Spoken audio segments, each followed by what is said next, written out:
ঢাকা বিশ্ববিদ্যালয়ের শিক্ষার্থীদের দিয়ে প্রক্সি দেওয়া হতো সরকারি চাকরির ভর্তি পরীক্ষায়। বিনিময়ে দেওয়া হতো লাখ থেকে 1.5 লাখ টাকা পর্যন্ত। প্রায় 10 বছর ধরে সরকারি ও রাষ্ট্রায়ত্ত সংস্থার চাকরির নিয়োগ পরীক্ষার এই প্রক্সি চক্রের সন্ধান মিলেছে। আটক হওয়া একজনের হোয়াটসঅ্যাপে মিলেছে সরকারি বিভিন্ন পরীক্ষার প্রায় কয়েকশো অ্যাডমিট কার্ড। টাকার বনিবনা না হওয়ায় প্রকাশ্যে চলে আসে এই প্রক্সি কাণ্ডের ঘটনা। স্যান্ডেলিনা সো, রূপচর্চায় আভিজাত্য।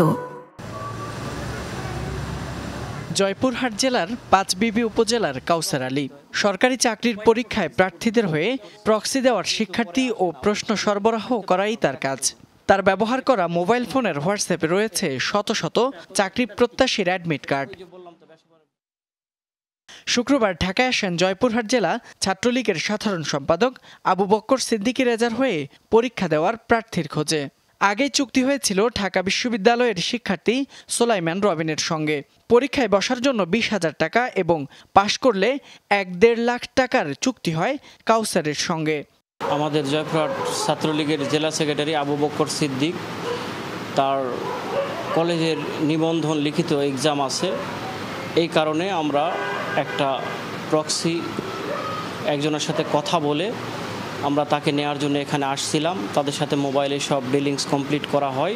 কাউসারের দাবি, প্রক্সিকাণ্ডে তার দীর্ঘদিনের সহকারী ঢাকা বিশ্ববিদ্যালয়ের মহসিন হলের আব্বাস, ইফরাত হোসেন ও বিজয় 71 হলের সোলাইমান রবিন, ইকবাল হোসেন মূলত সরকারি নিয়োগ পরীক্ষায় প্রক্সি দেওয়ার কাজ করতেন এই চারজন। ঢাকা ইউনিভার্সিটি মহসিন হল, আব্বাস শিক্ষার্থী, তারপর ইফরাত ও মহসিন হলের। এই আব্বাস আবার পরিচয় করে দেয় আমাকে, এই যে সুলেমান, এই রবিন, এই আমার সবচেয়ে ক্ষতি করছে। জিজ্ঞাসাবাদের সময়েও কাউসারের মোবাইলে প্রশ্নপত্রের জন্য আসে একাধিক ফোন। কোর্সিন চালানো তো টাকা লাগবে না? কোন কোর্সিন লাগবে?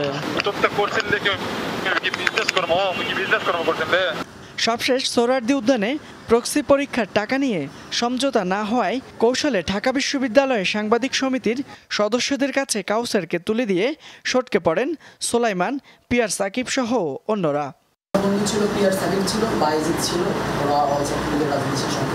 আমাকে আমার বন্ধুরা ডেকেছিল, আমরা আমার বন্ধুদের সহযোগিতায় যখন আমি দেখলাম যে ফোনে 500+ অ্যাডমিট কার্ড এবং বিভিন্ন পরীক্ষার প্রশ্নপত্র এবং বিভিন্ন অনেক ডকুমেন্টস আছে, তখন আমার কাছে এটা অসঙ্গতি মনে হয়েছে। জয়পুরহাটের ছাত্রলীগ নেতা আবু বক্কর সিদ্দিকী রেজার সাথে যোগাযোগ করা হলেও তার মোবাইল ফোন বন্ধ পাওয়া যায়। পরে ঢাকা বিশ্ববিদ্যালয়ের প্রক্টোরিয়াল টিম অভিযুক্তকে পুলিশ হেফাজতে দিয়ে দেয়। ফয়সাল মাহমুদ, যমুনা নিউজ, ঢাকা।